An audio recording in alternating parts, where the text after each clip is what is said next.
Słuchaj, dość już mam tych komentarzy, to jest zmontowane, pokaż to naprawdę. Okej, mój numer karty, a to jest mój numer banku. I teraz pokażę Ci dokładnie, jak zagrać w Chicken Road. Krótkie, małe staweczki. Nic specjalnego. Dosłownie 2, może 3 złote, 4, 5, 10. Ile tylko Ci się wydaje, ile możesz zagrać. Proste i oczywiste. Zero problemu, zero ściemy. Dobra, jeszcze raz. Okej, i wystarczy, nie? I wypłacamy teraz. Pieniążki szybciutko lądują. Dajemy sobie wypłać. Cyk. Okej. Blokujemy telefonik. Dobra. I teraz tak. Dostajemy powiadomienie. Tak. Okej. I pieniążki już lądują na moje konto. Pamiętasz numer? Dokładnie. I znowu wlazło. Zero problemu, zero udziwnień. Tylko i wyłącznie oryginalny Chicken Road. Pozdro. ये है Sennheiser HD 560S और under 15,000 या फिर under 20,000 rupees ये best headphone है, best open back headphone भी जो आप इससे कह सकते हो। पहले मैं Sennheiser HD 600 या फिर 650 जो है वो खरीदने वाला था, बट ऑफ कोर्स वो मेरे बजट के बाहर था, प्लस उसके लिए मुझे जो है एम्प भी यूज़ करना पड़ता। टोटल बजट ऑलमोस्ट जो है उसके बाद 30,000 रुपीज़ के आसपास जो मेरा पहुंच जाता, जो डेफिनेटली मेरे बजट के बाहर था। तो मुझे कम प्राइस में एक बहुत अच्छा ऑप्शन चाहिए था। देन सबको पता है कि लास्ट 5 ईयर से बेस्ट ऑप्शन है इस प्राइस रेंज में, वो है HD 560S। इस वीडियो में मैं आपको क्विकली एक्सप्लेन करूंगा कि ऐसी क्या खास बात इस हेडफोन में जो ऑडियो फाइल या फिर कंटेंट क्रिएटर इवन गेमर्स की जो है ये पहली चॉइस होती है। एंड वाई मैंने HiFiMan HE400 बे dynamic DT 990 Pro AKG K702 या फिर ऑडियो टेक्निका M50X को जो है वो कंसिडर नहीं किया। So let's start. First let me explain कि Sennheiser HD 560S है क्या। तो ये एक ओपन बैक हेडफोन है, स्पेशली बनाया गया है ऑडियो फाइल को ध्यान में रखते हुए। मतलब उन लोगों के लिए जिनको म्यूजिक को सिर्फ सुनना नहीं है, म्यूजिक को फील भी करना है, उसे समझना है, जिनको म्यूजिक की हर डिटेल जो है वो जाननी है, सुननी है, हर रिकॉर्डिंग की क्वालिटी जज करनी है। वैसे तो स्टूडियो मॉनिटर जैसा ही साउंड ये देता है, बस हेडफोन फॉर्म फैक्टर में आप इसे कह सकते हो। अगर आपको एक्यूरेट साउंड चाहिए विदाउट एनी कलरिंग और आर्टिफिशियल बूस्ट, देन ये हेडफोन जो है उनके लिए है। ऑलमोस्ट सारे यूज़ के लिए जो है ये इससे बेस्ट मैं कहूँगा। इवन कॉम्पिटिटिव गेमिंग के लिए भी जो है ये ट्यूनिंग सबसे बेस्ट ही है। इसमें 38 mm के ड्राइवर्स हैं एंड वो 9 डिग्री एंगल पे माउंटेड है। इसका बेनिफिट मैं आपको आगे एक्सप्लेन करूंगा। 120 ohms इम्पीडेंस है इसके अंदर, सेंसिटिविटी 110 dB है, मींस फोन और लैपटॉप पे भी जो अच्छे से ये चल जाएगा। एम्पलीफायर की जरूरत आपको इसमें नहीं पड़ेगी, अगर है तो ऑफकोर्स अच्छी बात ही है।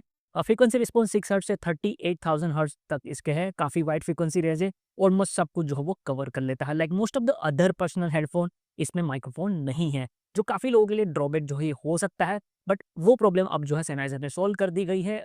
इसमें जो है एक एड ऑन बूम माइक्रोफोन जो वो लॉन्च हो गया है। ये आप सेपरेटली भी खरीद सकते हो और साथ में कॉम्बो में भी जो है वो खरीद सकते हो। मैंने इसको जो है कॉम्बो ऑफर में खरीदा है। इसका रिव्यू भी जो है मैंने अपनी यूट्यूब चैनल और वेबसाइट दोनों पे अपलोड कर दिया है। क्वालिटी माइक्रोफोन की बहुत अच्छी है, इतनी अच्छी है कि इससे बेटर माइक्रोफोन आपको शायद ही किसी और हेडफोन में मिलेगा। एंड इसकी कॉस्ट भी बहुत ज़्यादा नहीं है, तो आप डेफिनेटली जो है इसको खरीद सकते हो। ये एड ऑन माइक्रोफोन डेफिनेटली इस हेडफोन को इसके कॉम्पिटिटर्स के मुकाबले बहुत ज़्यादा एडवांटेज जो वो ऑफर कर देता है। अब गेमर, स्ट्रीमर और जिनको ज़्यादा मीटिंग और इवेंट अटेंड करनी होती है, उनके लिए भी ये हेडफोन जो है बहुत अच्छी चॉइस बन जाएगा।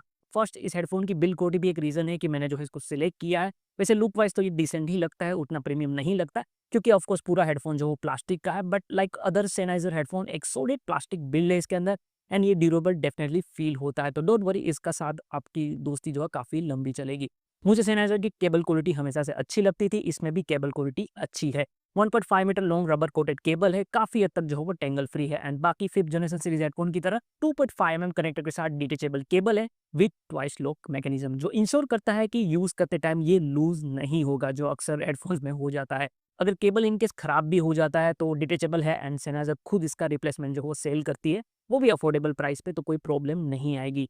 एंड ये भी जो है एक सॉलिड रीज़न है कि मैं Sennheiser के हेडफोन को ज़्यादा प्रेफर करता हूँ।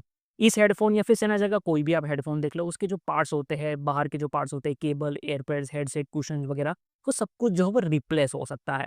एंड Sennheiser ऑफिशियली उन पार्ट्स को सेल करती है, तो ये एक बहुत बड़ा प्लस पॉइंट हो जाता है हेडफोन के लिए, जब हेडफोन जो थोड़ा सा महंगा हो तो। इवन जो इंटरनल पार्ट्स है, ड्राइवर, PCB, वो भी Sennheiser के हेडफोन में थर्ड पार्टी थ्रू या ऑफिशियल Sennheiser के थ्रू जो है इजीली रिप्लेस हो जाते हैं। तो एक्सपेंसिव हेडफोन में ये होना जो है बहुत ज़रूरी है। एंड ये भी एक रीज़न है कि मैं या फिर दूसरे लोग Sennheiser को ज़्यादा प्रेफर करते हैं दूसरे ब्रांड के कंपेयर में। इस हेडफोन का बेस्ट पार्ट जो है कंफर्ट भी है, बहुत ज़्यादा बल्की नहीं है, अराउंड द एयर डिज़ाइन है, बट एयर पे पूरा ये कवर कर लेता है। टच बिल्कुल भी ईयर्स को नहीं करता, तो प्रेशर एयर पे बिल्कुल आपको फील नहीं आएगा। जो एयरपैड्स है वो वेलोर मटेरियल के हैं, काफ़ी सॉफ्ट है एंड अच्छी बिल्ड के है। एंड इट्स गुड कि वो आर्टिफिशियल लेदर या फिर और रेक्सिन टाइप मटेरियल का यूज़ यहाँ पे नहीं किया एयरपैड्स में, क्योंकि उससे तो ये ज़्यादा बेटर है। क्लीन रखना इसको थोड़ा-सा मुश्किल हो सकता है, बट ज़्यादा ड्यूरेबल ये साबित होगा एंड इंडियन एनवायरनमेंट के लिए ये मटेरियल बहुत अच्छा है। इवन आफ्टर मार्केट दूसरे मटेरियल के एयरपड्स के ऑप्शन भी आपको इस हेडफ़ोन में मिल जाएँगे, तो कोई बहुत बड़ी बात नहीं है। ऊपर हेडरेस्ट एरिया में भी आपको सेम मटेरियल के साथ सॉफ्ट कुशन मिल जाता है, सो हेडबैंड में भी कोई प्रेशर आपको फ़ील नहीं आएगा एंड येस, ये भी रिप्लेस हो सकता है। सो स्मॉल हेड हो या बिग हेड, सबके लिए जो हेडफ़ोन काफ़ी कंफर्टेबल है। एंड ये जो है एक ओपन बैक हेडफ़ोन है, तो एयर पे प्रेशर आपको फ़ील नहीं होगा। वैसे ओपन बैक और क्लोज़ बैक में डिफ़रेंस क्या होता है, वो आई थिंक मुझे लगता है कि वीडियो जो भी देख रहे हैं, उनको पता ही होगा, बट काफ़ी लोगों को इसको लेके ज़रूर कन्फ्यूज़न होगी कि कौन-सा बेटर है। तो मैं पर्सनली जो है वो ओपन बैक ज़्यादा प्रेफ़र करता हूँ, बिकॉज़ ऑडियो में जो है एडवांटेज काफ़ी मिल जाता है। जैसे कि क्लोज़ बैक में क्या होता है कि साउंड जो है अंदर रिफ्लेक्ट होती है, जबकि ओपन बैक में साउंड उससे थोड़ी ज़्यादा नेचुरल लगती है, क्योंकि बैक ओपन है तो उसमें रिफ्लेक्ट साउंड नहीं होती है। दूसरा, ओपन बैक में ड्राइवर जो है फ्रीली मूव कर सकते हैं, तो एयर प्रेशर जो अंदर होता है वो नहीं होता, तो बेस और ट्रबल एक्सटेंशन अच्छा हो जाता है। प्लस साउंड स्टेज वाइड हो जाता है, म्यूज़िक लगता है अंदर से नहीं बाहर से आ रहा है, स्पीकर जैसा फ़ील आपको जो आ जाता है। तो यही रीज़न है कि मैं और ज़्यादातर ऑडियोफ़ाइल ओपन बैक को जो है वो प्रेफ़र करते हैं। एक डिसएडवांटेज भी ये है कि हाँ, नॉइस आइसोलेशन इसमें अच्छा नहीं होता। आप म्यूज़िक सुन रहे हो, वो थोड़ा बाहर भी सुनाई देगा और बाहर की आवाज़ आपको अंदर भी सुनाई देगी। अब फाइनली साउंड क्वालिटी डिटेल में, बट थोड़ा-सा ईज़ी वे में अगर मैं आपको एक्सप्लेन करूँ, तो 38 एमएम के ड्राइवर्स हैं एंड 9 डिग्री एंगल पे जो वो माउंटेड है। जैसे कि हम स्पीकर को ट्रायंगल पोज़ीशन पे जो सेट करके रखते हैं for better experience, same headphone में ड्राइवर को उस तरह से एंगल पे जो है यहाँ पे रखा गया है, ताकि एक बेटर साउंड स्टेज और बेटर इमेजिंग आपको मिले एंड वो इस ईयरफ़ोन में जो है वो फ़ील भी होता है। ओवरऑल साउंड सिग्नेचर जो है इसका काफ़ी नेचुरल है, सिर्फ़ थोड़ा-सा जो है वो ब्राइट है। ये म्यूज़िक को कलर नहीं करता, जो ओरिजिनल रिकॉर्डिंग में है एग्ज़ैक्टली वही ऑफ़र करता है। कोई आर्टिफ़िशियल बूस्ट इसमें नहीं है, कोई फ़न ट्यूनिंग नहीं है, almost like a studio monitor. अगर रिकॉर्डिंग अच्छी है तो अच्छा सुनाई देगा, अगर खराब है तो खराब सुनाई देगा। बेस की अगर हम बात करें, तो अमेज़न पे आपने रिव्यूज़ काफ़ी इसके देखे ही होंगे ऑफ़ कोर्स। काफ़ी लोग कंप्लेन कर रहे हैं कि एचडी 560 एज में बेस कम है, बट ऐसा नहीं है, बेस इस पे कम नहीं है, बेस इसमें फ्लैट है, नेचुरल है, बूस्टेड नहीं है। तो आप नॉर्मल फ़न ट्यूनिंग या फिर वी शेप ट्यूनिंग हेडफ़ोन से सीधा इसमें अगर स्विच करोगे, तो ऑफ़ कोर्स आपको कम ही लगेगा। बट एक्चुअली एचडी 560 का बेस जो है वो अच्छा है। इसका सब बेस 20 हर्ट्ज़ तक जो है एक्सटेंड करता है, तो ओपन बेस के लिए काफ़ी एक्सीलेंट है। मिड बेस टाइट है, कंट्रोल्ड है, म्यूडी बिल्कुल भी नहीं है। बेस नोट में डिफरेंस इसमें क्लियरली पता चलता है। आपको एक ही टाइम पे ड्रम और बेस गिटार का अलग-अलग जो है वो सुनाई देंगे, मिक्स नहीं होते हैं। बेस का टेक्सचर अच्छा है, क्लास लीडिंग तो नहीं कह सकते, बट प्राइस के हिसाब से जो है वो बहुत अच्छा है। अगर एक सिंपल वे में अगर मैं आपको कहूँ, तो बेस फील कम होता है, फिजिकल इम्पैक्ट कम है, बट बेस सुनाई क्लियरली देता है। ऑडियो पाइल लिसनिंग के लिए जो है ये परफेक्ट बेस है। मिड आई थिंक एचडी 560 इसका सबसे स्ट्रॉन्गेस्ट पॉइंट है। लोअर मिड नेचुरल है, बेस से पूरी तरह सेपरेटेड है, कोई ब्लीडिंग इन दोनों में नहीं है। अपर मिड थोड़ा-सा फॉरवर्डेड है, ज़्यादा नहीं, सिर्फ थोड़ा-सा। इसकी वजह से वोकल इसमें काफ़ी क्लियरली जो है वो सुनाई देते हैं। मेल एंड फीमेल दोनों वोकल जो है वो अच्छे लगते हैं इसमें। इंस्ट्रूमेंट नेचुरल लगते हैं, गिटार, पियानो, वायलिन अनकलर सुनाई देते हैं, पूरी तरह से जो है वो ट्रांसपेरेंट लगता है। अगर ट्रबल की बात करें, तो एचडी 560 का ट्रबल एक्सटेंड काफ़ी 30 किलोहर्ट्ज़ तक जो है सेनाइज़र क्लेम करते हैं कि जा रहा है एंड प्रैक्टिकली ऐसा लगता भी है कि जा रहा है। ट्रबल बहुत डिटेल के साथ है।